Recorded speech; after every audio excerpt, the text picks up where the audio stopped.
এদিকে শপথ নেওয়ার আগেই পতনের দ্বার প্রান্তে বিএনপি। সারা দেশ থেকে একযোগে রাজপথে নামতে শুরু করেছে শিক্ষার্থীরা। এর মধ্যে মধ্যরাতে সমন্বয়ক সার্জিস আলম বিএনপির বিরুদ্ধে মাঠে নেমেছে। ভয়ানকভাবে বিপদের মুখে তারেক রহমান।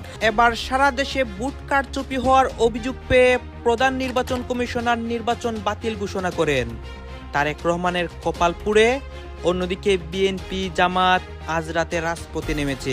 আদালতের কারণে, আদালতের নির্দেশনার কারণে আমরা আপনাদের সাথে শেয়ার করছি না। ওখানে তো গণভোটের উপরে কোনো কিছু বলা নেই, সেই জন্য আপনার সম্ভবত ওভাবে এইটা আসছে। যদি জামাতের লেস এনসিপি না ধরতো অথবা জামাত পিতা হিসাবে পুত্রদের আশ্রয় না দিত, এই একটা সিটি শুধু পাইতো হাসনাত আব্দুল্লাহ, আর কোন সিটি এনসিপি পাইতো কিনা আমার সন্দেহ আছে।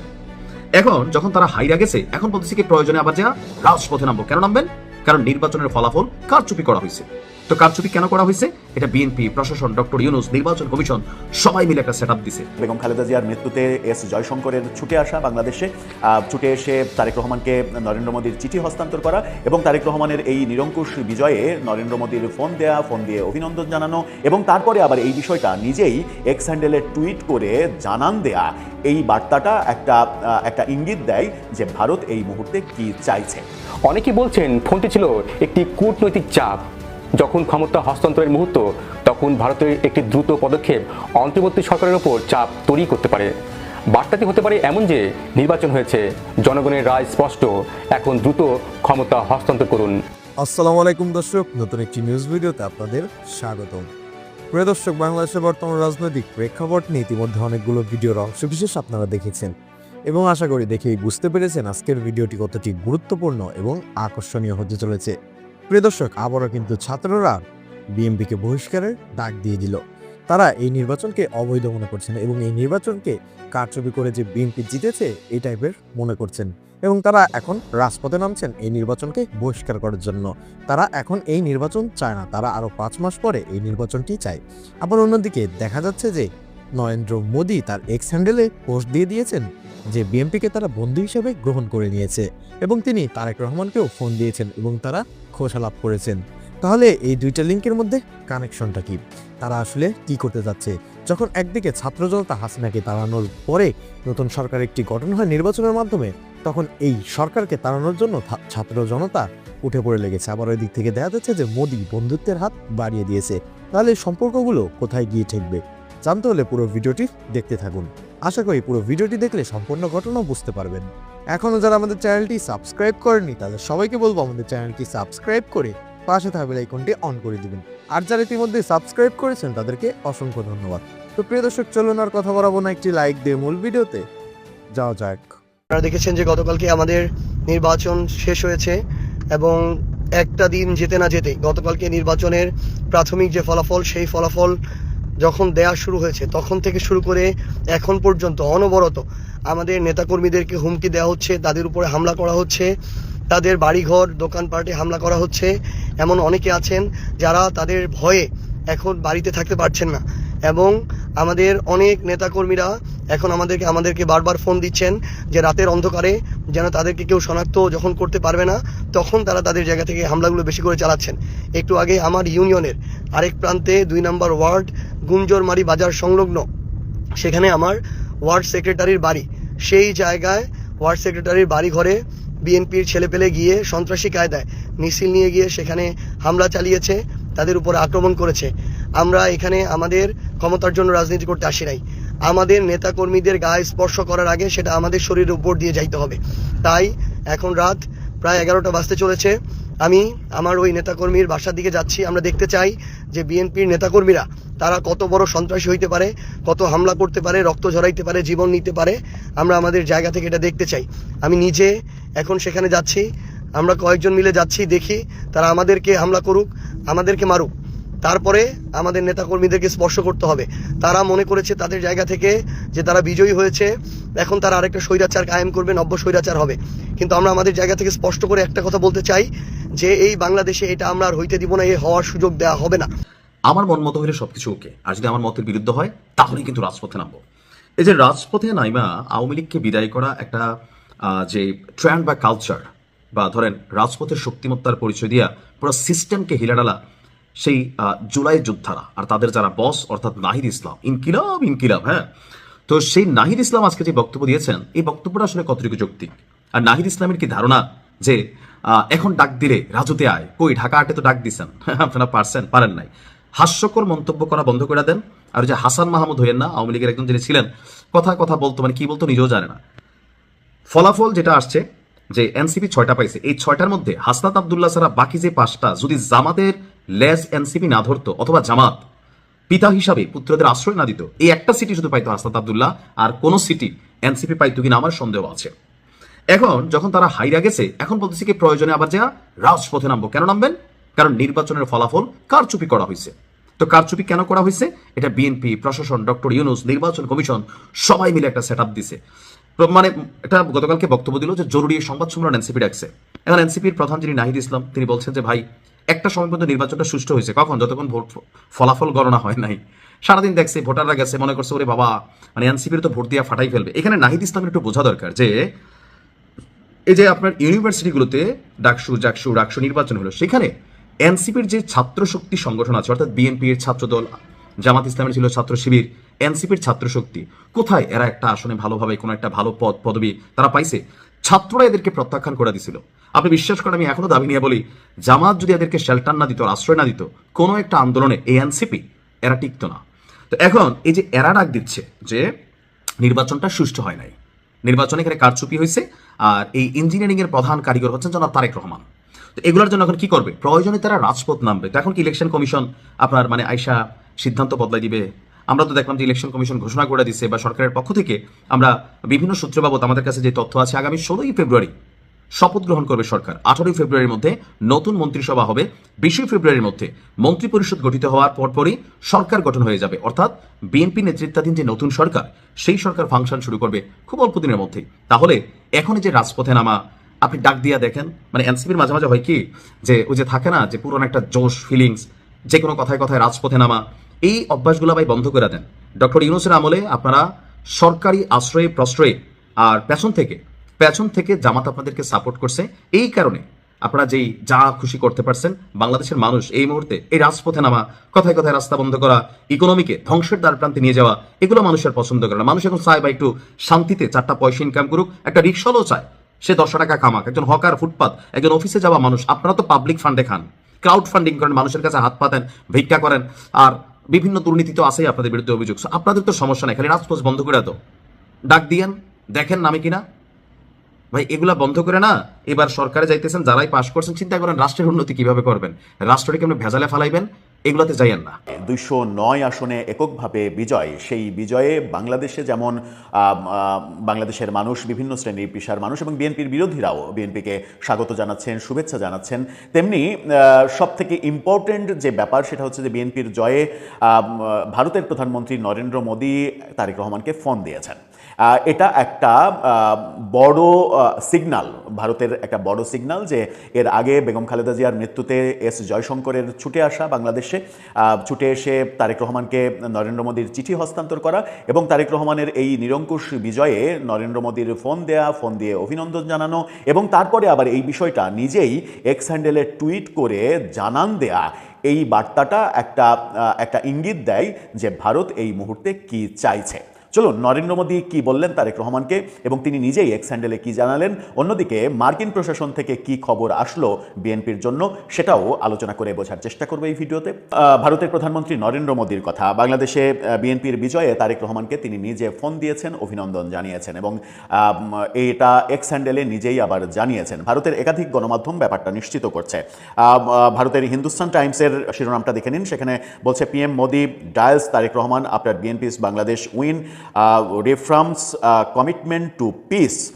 সেখানে বলা হচ্ছে বাংলাদেশে বিএনপির জয়ে তারেক রহমানকে ফোন করলেন প্রধানমন্ত্রী মোদী, শান্তির প্রতি অঙ্গীকার পুনর্ব্যক্ত করলেন। এছাড়া টাইমস অফ ইন্ডিয়া বলছে, তাদের শিরোনামটা দেখে নিন, তারা বলছে PM Modi speaks to Bangladesh Tarique Rahman after BNP's big win, reforms peace and progress, একই রকম শিরোনামে তারা বলছে। এছাড়া ইন্ডিয়ার বেশিরভাগ গণমাধ্যমে এই খবরটা এসেছে, বাংলাদেশের সব গণমাধ্যমও এই খবরটা দিচ্ছে। ইন্ডিয়ার গণমাধ্যম দেখালাম এই কারণে যে ইন্ডিয়ার থেকে যে খবরটা আসছে, ইন্ডিয়ার গণমাধ্যমে ব্যাপারটা দিলে ব্যাপারটা আরও বেশি সত্য এবং শক্তপোক্ত হয়। হিন্দুস্তান টাইমস বলছে, প্রধানমন্ত্রী মোদী ভারত ও বাংলাদেশের মধ্যে গভীর সম্পর্ক এবং শান্তি, অগ্রগতি, সমৃদ্ধির প্রতি নয়াদিল্লির অব্যাহত অঙ্গীকারের উপর জোর দিয়েছেন। বাংলাদেশের নির্বাচনে জয়লাভের জন্য বাংলাদেশ জাতীয়তাবাদী দল বিএনপির নেতা তারেক রহমানকে শুক্রবার অভিনন্দন জানিয়েছেন প্রধানমন্ত্রী মোদী। প্রধানমন্ত্রী মোদী গভীর ঐতিহাসিক ও সাংস্কৃতিক বন্ধনের মাধ্যমে দুই প্রতিবেশীর শান্তি, অগ্রগতি এবং সমৃদ্ধির প্রতি ভারতের অব্যাহত প্রতিশ্রুতি পুনর্ব্যক্ত করেছেন। জনাব তারেক রহমানের সঙ্গে কথা বলতে পেরে আনন্দিত।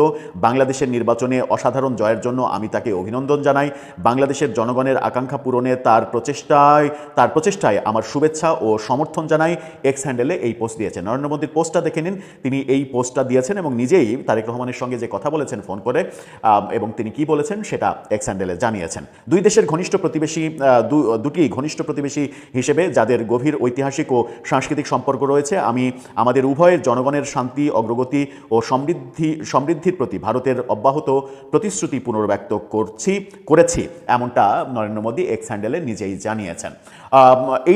এই ব্যাপারটা একটা বড় বার্তা দেয় যে ভারত আদতে বাংলাদেশের নেতৃত্বটা বেশ অনেকদিন থেকেই আমরা বুঝতে পারছিলাম যে ভারত চাইছে এই নির্বাচনে বিএনপি বিজয়ী হোক এবং তারেক রহমানের নেতৃত্বে বাংলাদেশ ভারতের সঙ্গে আবার সম্পর্ক পুনর্নির্মাণ করুক, যে সম্পর্কটা বর্তমান ইন্টারিম গভর্নমেন্ট একেবারে নষ্ট করে ফেলেছে এবং ইন্টারিম গভর্নমেন্ট সেটা স্বীকারও করেছে যে তারা নষ্ট করেছে। তারা যাদের চালে এই ভারতের সঙ্গে সম্পর্কটা নষ্ট করেছে তারা জাতীয় নির্বাচনে জনগণের দ্বারা প্রত্যাখ্যাত হয়েছে। জনগণ তাদেরকে সমর্থন করেনি, জনগণ তাদেরকে প্রশ্রয় দেয়নি। সুতরাং ইন্টারিম গভর্নমেন্টের নেওয়া পদক্ষেপগুলো এই নির্বাচনের মাধ্যমে একটা বড় প্রশ্নের মুখে পড়ল।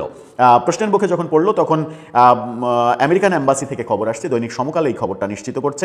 দেখে নিন, তারেক রহমানকে বিজয়ের শুভেচ্ছা মার্কিন দূতাবাস থেকে শুভেচ্ছা জানানো হলেও ডোনাল্ড ট্রাম্পের পক্ষ থেকে কিংবা ডোনাল্ড ট্রাম্পের অফিস থেকে ফোন কিংবা কোনো বার্তা এখন পর্যন্ত আসেনি। অবশ্য যদিও ভারতের সঙ্গে বন্ধুত্ব আবার পুনর্নির্মাণের দিকে যখন গিয়েছে তখন আমরা জানি যে ভারতের মাধ্যমেই এই অঞ্চলে, দক্ষিণ এশিয়া অঞ্চলের দেখাটা, মানে আমেরিকা দক্ষিণ এশিয়ার এই অঞ্চলকে ভারতের চোখেই দেখতে চাইছে বলে মনে হচ্ছে। সেখানে ভারতের বার্তাটাই মনে হয় আমেরিকার বার্তা হবে এবং এই ভারতের প্রধানমন্ত্রীর বার্তাটা তারেক রহমানকে সেটা আমেরিকার বার্তা হবে। যদিও অনেকদিন থেকেই শোনা যাচ্ছিল, আলোচনা হচ্ছিল যে তারেক রহমানকে কেন্দ্র করে আমেরিকার একটা নাক সিটকানো ভাব রয়েছে। এফবিআইয়ের রিপোর্ট, তদন্ত, তারেক রহমানের অতীত ইতিহাস, এগুলো নিয়ে আমেরিকার একটা কনফিউশন রয়েছে। কিন্তু বিএনপির বিজয়ের পরে কিংবা তারেক রহমান প্রধানমন্ত্রী নির্বাচিত হওয়ার পরে সেগুলো নিশ্চয়ই আর থাকবে না। দর্শক, আপনার কি মনে হয় নরেন্দ্র মোদী যে সিগন্যালটা দিলেন তাতে করে কি হবে? তাতে করে পরবর্তীতে কি এটা মনে হচ্ছে যে তারেক রহমানের এই বিজয়ের পেছনে ভারতের একটা বড় সমর্থন ছিল এবং ভারত এবং আমেরিকার যদি সমর্থন না থাকতো তাহলে তারেক রহমানের কিংবা তার দল বিএনপির এগেনস্টে ইলেকশন ইঞ্জিনিয়ারিংয়ের কাজটা অনেক সুবিধা হতো, যে সুবিধাটা করতে পারেনি প্রতিপক্ষ শুধুমাত্র এই দুইটা বড় সমর্থনের কারণে? বাংলাদেশের নির্বাচনের ফল প্রকাশের কয়েক ঘন্টার মধ্যেই ফোন করলেন ভারতের প্রধানমন্ত্রী নরেন্দ্র মোদী। শুধু সামাজিক মাধ্যমে শুভেচ্ছা নয়, সরাসরি কথা বললেন বিএনপি চেয়ারম্যান তারেক রহমানের সঙ্গে। প্রশ্ন হচ্ছে, এটি কি শুধুই কূটনৈতিক সৌজন্য নাকি এর পেছনে বড় কোনো ভূ রাজনৈতিক বার্তা আছে? ডক্টর ইউনূসের উপর চাপ নাকি দ্রুত ক্ষমতা হস্তান্তরের ইঙ্গিত? আজকের ভিডিওতে আমরা খুঁজে দেখব মোদীর এই ফোন কল আসলে কি বার্তা বহন করে।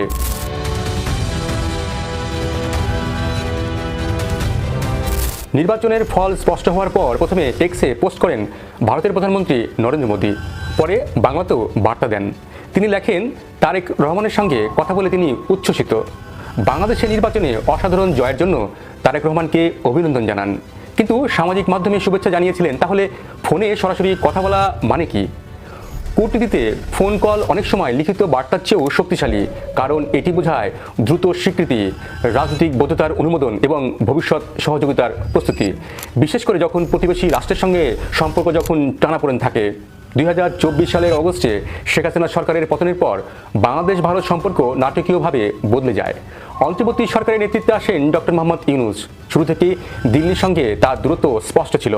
বিশেষ করে 7 সিস্টার্স প্রসঙ্গে তার মন্তব্য ভারতে বিতর্ক তৈরি হয়। ভারতের দৃষ্টিতে উত্তর পূর্বাঞ্চল তাদের কৌশলগত নিরাপত্তার কেন্দ্র। সেই অঞ্চল নিয়ে মন্তব্য দিল্লি সহজভাবে নেয়নি, যার কারণে দুদেশের সম্পর্ক ক্রমশ শীতল হতে থাকে। এমন পরিস্থিতিতে নির্বাচনে বিএনপির বিশাল জয় এবং তারেক রহমানের উত্থান দিল্লির জন্য নতুন সম্ভাবনা তৈরি হয়েছে। কিন্তু নরেন্দ্র মোদী এত দ্রুত কেন তারেক রহমানকে ফোন করলেন? এখানে তিনটি কারণ থাকতে পারে। এক, দ্রুত স্বীকৃতি দিয়ে বৈধতা নিশ্চিত করা। আমরা দেখেছি এর বাইরে খালি যে জায়গা আছে সেখানে সিল দেওয়া হয়েছে, সেই সিলকে ধানের শীষের পক্ষে, অর্থাৎ নির্বাচনের পরপরই ফোন মানে ভারত ফলাফল মেনে নিয়েছে। আন্তর্জাতিক অঙ্গনে একটি বার্তা দেওয়া। বাংলাদেশের রাজনৈতিক ইতিহাসে ক্ষমতা হস্তান্তর নিয়ে অনিশ্চয়তা নতুন কিছু নয়। যদি অন্তর্বর্তী সরকার বিলম্ব করে তাহলে আন্তর্জাতিক সমর্থন কার পক্ষে যাবে এটি এখন গুরুত্বপূর্ণ। মোদির ফোন হয়তো এই বার্তাই দিয়েছে, দিল্লি ফলাফলকে স্বীকৃতি দিয়েছে। দুই, ডক্টর ইউনূসের উপর পরোক্ষ চাপ তৈরি করা। অনেকেই বলছেন ফোনটি ছিল একটি কূটনৈতিক চাপ। যখন ক্ষমতা হস্তান্তরের মুহূর্ত, তখন ভারতের একটি দ্রুত পদক্ষেপ অন্তর্বর্তী সরকারের ওপর চাপ তৈরি করতে পারে। বার্তাটি হতে পারে এমন যে, নির্বাচন হয়েছে, জনগণের রায় স্পষ্ট, এখন দ্রুত ক্ষমতা হস্তান্তর করুন। কূটনীতিতে সরাসরি হস্তক্ষেপ না করেও বার্তা দেওয়া যায়, এটি তারই উদাহরণ হতে পারে। তিন, ভবিষ্যৎ কৌশলগত সমীকরণ। ভারতের কাছে বাংলাদেশ শুধু প্রতিবেশী নয়, বঙ্গোপসাগরীয় নিরাপত্তা, ট্রানজিট ও বাণিজ্য, উত্তর পূর্ব ভারতের সংযোগ, চীনের প্রভাব প্রতিরোধ, সব মিলিয়ে বাংলাদেশ একটি কৌশলগত অংশীদার।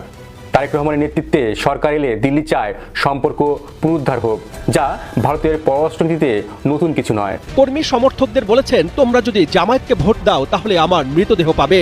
নরেন্দ্র মোদীর ফোনে বিএনপির প্রতিক্রিয়া বা ইঙ্গিত কি হতে পারে? বিএনপির পক্ষ থেকে দ্রুত ধন্যবাদ জানানো হয়েছে। দলের নেতারা বলছেন, ভারত গণতান্ত্রিক রায়কে সম্মান জানিয়েছে। এতে বোঝা যায় দুপক্ষই সম্পর্ক স্বাভাবিক করতে আগ্রহী। ডক্টর মোহাম্মদ ইউনূস নির্বাচনটি ঘিরে বিতর্কে ছিলেন, সব দলের অংশগ্রহণের প্রশ্ন উঠেছিল। এমন অবস্থায় মোদির ফোন এক অর্থে রাজনৈতিক ভারসাম্য বদলে দেয়। এই পরিস্থিতিতে মোদির ফোন কি ডক্টর ইউনূসের উপর বাড়তি চাপ তৈরি করলো? সম্ভবত হ্যাঁ, কারণ অন্তর্বর্তী সরকারের বৈধতামূলত নির্বাচন আয়োজন করা পর্যন্ত। ফলাফল ঘোষণার পর তাদের ভূমিকা সীমিত। আন্তর্জাতিক স্বীকৃতি নতুন নেতৃত্বের দিকে সরে গেলে পুরনো সরকারের অবস্থান দুর্বল হয়। ভারত যখন দ্রুত বিজয়ী নেতার সঙ্গে যোগাযোগ করে, তখন সেটি একটি পরোক্ষ বার্তা, নতুন অধ্যায় শুরু হয়েছে। মোদির ফোন ইউনূসের জন্য বার্তা হলো, আপনার সময় শেষ হয়েছে, জনগণের রায় মেনে নিন। মোদির ফোন ছিল দ্রুত স্বীকৃতি, কৌশলগত আগ্রহ, সম্ভাব্য চাপ এবং ভবিষ্যৎ সম্পর্কের দরজা খোলা রাখা। এটি নিছক অভিনন্দন নয়, বরং একটি কূটনৈতিক সংকেত। বাংলাদেশ এখন এক নতুন অধ্যায়ে। তারেক রহমানের নেতৃত্বে সরকার এলে বাংলাদেশ ভারত সম্পর্ক কি নতুন উচ্চতায় যাবে, নাকি পুরনো সন্দেহ আবার ফিরে আসবে? প্রিয় দর্শক, ইতিমধ্যে আপনারা আমাদের পুরো ভিডিওটি দেখেছেন। ভিডিওটি দেখে কি জানলেন এবং বুঝলেন, অবশ্যই আপনাদের মূল্যবান মতামতটা আমাদের কমেন্ট বক্সে জানাতে ভুলবেন না। এখনো যারা আমাদের চ্যানেলটি সাবস্ক্রাইব করেননি, তাদের সবাইকে বলবো আমাদের চ্যানেলটি সাবস্ক্রাইব করে পাশে থাকা বেল আইকনটি অন করে দিবেন, এরকম নিত্য নতুন প্রতিদিন গরম গরম নিউজ আপডেট পেতে। ধন্যবাদ সবাইকে।